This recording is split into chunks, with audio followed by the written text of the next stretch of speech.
The dragons are in pursuit of Helven. He has been improving his tactics as he learns their strengths, their speeds, what they can attain. He keeps himself just ahead of them, because it takes several minutes to cross each Anchor Stone's realm, and he is disinclined to initiate an inversion while he's on top of it. Each time he throws the inversion, one of the dragons must stop, and another dragon, having completed the shutdown of a Anchor Stone, lifts off and joins the race, joins the chase. And so he drives them on. For Sharon, this is particularly frustrating because it feels as though he lets her draw nearest of all before he throws the inversion, and she must fall away to stop the Anchor Stone. At a certain point, she realizes that if they keep doing this, they cannot catch him, though they are the dragons and they draw their power from the world itself. Nevertheless, they keep shutting down the Anchor Stones. And so when the Anchor Stones are down, they draw no power. And as they chase him, they burn through their reserves. And those reserves are getting lower and lower. Each of them try their own surprises, their own tricks, their own sprints, their own attempts to overtake him. And each time, he inverts another Anchor Stone, and they must fall away to save the forest. He can do this for a very long time. For the Legion behind, the divisions, the 502nd, the 503rd, the 901st, and the 902nd, as soon as the dragons left, they called for evac. And the Starlifters are coming. The Starlifters are on near approach, and their armed escorts protect them. And the dragons are not there to drive them away. So now they can begin to escape. This isn't a pursuit that lasts 5 minutes or 10 minutes. This lasts hours.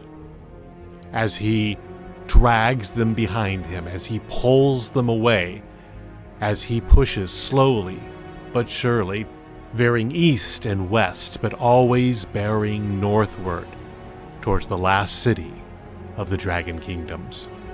It is then that Sharon sees that the terrain is changing. The continental forest is beginning to give way to the forests and meadows and fields, the rivers that lead to the Battersea. The city is drawing very near, and time is running out. And so, when he inverts that Anchor Stone over which she flies, when she is at the front of the chain, and the other dragons are behind, when it would be her place to drop, she chooses not to, but she presses on in pursuit. He has known how close he could draw her before she had to fall away, but this time she does not fall away. Her every effort she pours into a sudden surge of speed, and she draws close enough to him in his error that she breathes fire upon his flitter, and it burns. He throws the emergency safeties.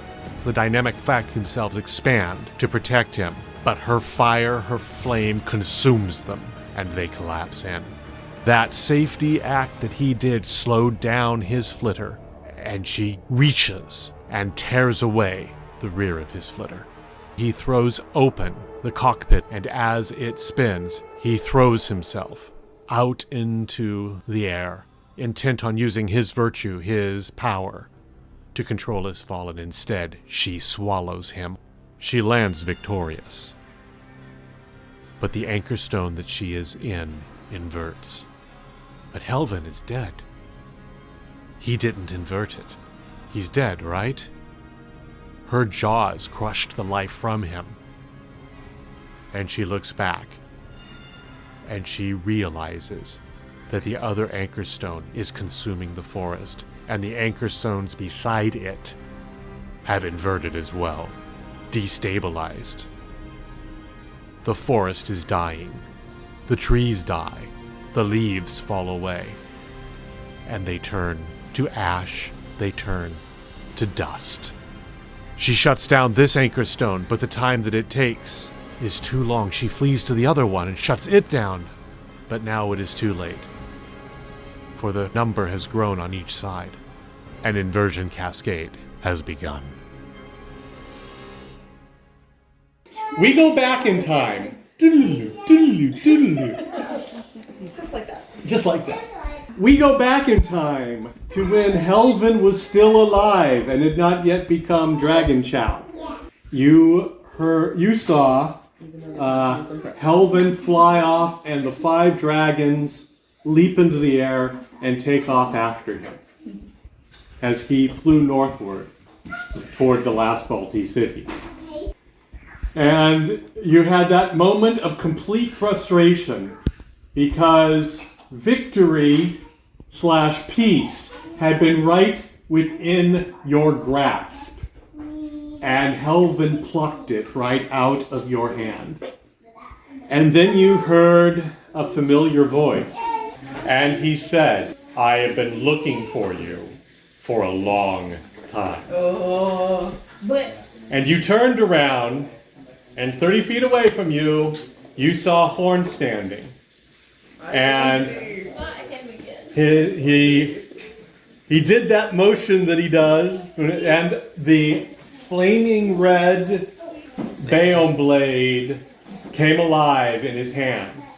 And you reached down to your belt, just like Indiana Jones in the second Indiana Jones flick, and your Bayon blade wasn't there. And he made a second motion with his other hand, and a blue flame burst into light as he stands holding his and your Bayon blades. How did that happen? Do you remember? In order to show that he had come in peace to the dragons, when he reached the meadow, he took out his Bayon blade and he set it down and walked on. You were there, playing dragons, if I remember correctly. I was angry. He left it behind, and so now it is in the hands of Horn. And Horn has come for revenge. So, it's 30 feet separating you. He starts advancing on, his eyes on you, blades in either hand. He starts coming towards you, and boy, does it look good to see you unarmed. I reached for my mantle blade and let out. There's always that. You have your mantle. It is not any of the colors. It is simply that fluttery silver of the, not quite a mage mantle, but good enough to take calls. And you instantiate your silver blade. He slows, but he advances on. You see flowing down his arms over his chest, almost an oily black substance of shadow. As the Shadowborn approaches you, he clothes himself in shadow armor. And his approach, unfortunately, because he's going for hand-to-hand, this isn't gunshots being exchanged. He walks within, as he closes to combat, within the circle of what would be your mage shield, which doesn't do you much good at this point. Yeah. And I'm going to roll initiative. Oh boy. You do have the mage armor Bayon, but that does not give you the wonderful protection that the mage shield one does, and it still burns through your virtue capacity. That is a 16 for initiative. Oh well, strangely enough, he strikes first. In that instant, you see him accelerate, as in what Hospitalars and Palant Knights train to do. I presume that you counter-accelerate to bring us into the same level of action. And so for anyone who would have been watching, they become a blur of motion. I mean, the two of them, they're having these fights. You hit a tree and you see a leaf come off. And as the fight goes on, the leaf just slowly but surely floats downward in the midst of your motion. But I do go first. He comes in with a very well-aimed strike. Excellent.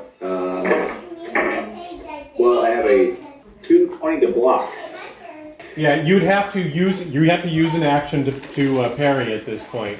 So, are you able to parry? You rolled a parry. He said it was a 2. Oh, you rolled a 2? A 220. Yes. Oh, well. So yeah, you parry it. And for those of us keeping score at home, you're a defensive player, Brian? Yes, yeah. That is correct. Yeah. Your tally marks. For those of you at home, Horn is not a Palant Knight. He does not have a school. He gets no bonuses for any consecutive attacks or any consecutive defenses. Oh, poor fellow. Well, since you used your turn to defend, I attack with again. Either it's very good or it's utter crap. I'm having to do math. It's a 209. What's But I need a 9 to hit, so it's not a critical. I missed a critical by that much. I rolled a 6, which is not a 2, but Fine. Okay, but you're defending. He's just wailing on you. I've got a very simple tactical approach here. I'm gonna beat you till you die. oh, good. As well. Once he started advancing after igniting the blade, I did start sounding. Okay. Okay. I can start now. Then I am unable to surprise. Okay, you are. The sounding is started. He does an attack that does not land. I circled around as much as I can to get a better angle on him and hopefully make him waste time turning. Okay. He attacks you. Okay. Because To the surprise of no one. Grand strategy. If I hit you enough, eventually you will. okay.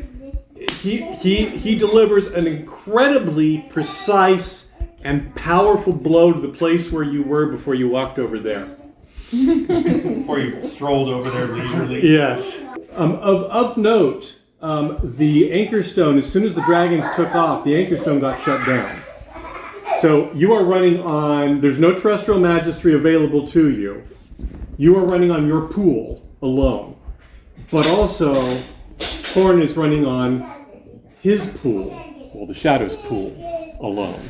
And while it is a large pool, if he spends 10 points every turn, that is going to go through it really fast. So Yeah, do that. you move. In the same way that George Lucas said, then Vader says something that pisses off Skywalker. How did you move that was so stylish that he was totally unable to strike you 2 times in a row? Maybe he committed to a full lunge. So yeah. Well, he's got 2 weapons, but you know. Yeah. He came in with a running thrust cut. And did you do like a leap? Yes. I Okay. did a leap. It was a very cool leap over his head and landed behind him. Slow-mo leap on wires. Yeah.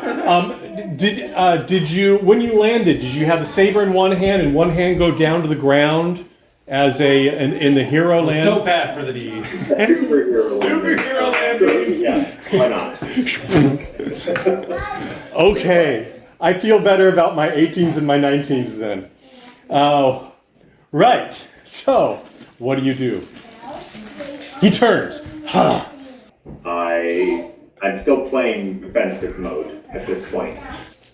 I attack. He went to the That's Bruce really- Lee school. What else am I? Okay. So yeah, I attack. And we see more amazing Palant Knighty maneuvering. What did you roll? Yes, he attacked. Doesn't mean he hit. All attacks are successful. Whether or not they actually land is another matter. Yeah. Horn, I attacked. Everyone else, Horn does an interpretive dance. By calculations, I need a 9 to hit you, and you need an 11 to hit me. So congratulations. I'm burning in action, and I'm burning power. He parries. Sparks go. But it is your turn. It is your turn again. And we're only going to do this for a few more minutes because it lays the pattern of what happens. The moment to attack again, I will do so. That is an 889. Yeah. Okay. You hit. Where do you hit? That would have been, so he parried my, I would have come with an overhand strike. Yeah. So he parries with how? Right. Just the side like this? Right, yeah. Parry? It would just be an up cut like this. Okay. You hit and you strike shadow armor. And it resists you. You cut across it. And you leave a red burning gash across the armor. You don't, cut him in half. Again. But the armor itself does take damage. Just you have sounding on, and so you also catch the scream of a shadow. Wonderful for my dreams later. Yeah, more. It's that furious. I don't know if you remember Babylon 5. The sound. Yeah. He counters. He counters with a sweep to your feet, and he hits very well. That is a 703, which I believe is critical for Critical defending parry. myself. Critical parry. Fine. Yeah. Tell me the story of this critical parry. Sword has come up like this. He Yep. comes down at the legs. Yeah. Instead, since my arm is up kind of like this, I see the strike coming, and I will burn 2 points of power to shove myself backwards Okay. out of the path of the fleeting blade, and I will even do a cool backflip in the air as I do so. Okay. Does it include again the hero land? The hero pose on land? No, not this time. Not this time? Okay. Just Okay. The camera, our view, does one of those panning sweeps around and watches as the two of you, because we see now the pattern of your fight. He does a lot of just attacks as best he can, and you defend up to the point where an opening comes, and then you strike and cut another red gash across the shadow armor. Until, at last, Horn is getting a bit frustrated. And it's at that point that you've heard the shadow scream when it gets hit. The shadow actually at that point on the virtue frequency effectively just shrieks at you. It is as though it knows it's dealing with a submarine that's listening, and it just depth charges to blind you to it. Can you give me a perception roll? Despite the static, or perhaps because of it, your sounding view is effectively a whiteout in all directions, except immediately behind you in your shadow. And in your shadow, by the sounding, you see a rock hurling toward you. The shriek was an attempt to blind you, as on one hand he comes in with a swing, very successful swing, toward your neck, but at the same simultaneously coming from behind is a stone that he has hurled toward your back. Alright. Do a side roll out of the way. Whatever direction his blade is coming from, rolling in that direction, and essentially trying to turn the projectile meant for me into one for him instead. Okay. Give me a... Not a great roll. That was a 14. Not a critical fail, but a 14.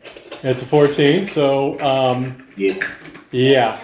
He might hit you with Are you that gonna burn? You're gonna have to burn power.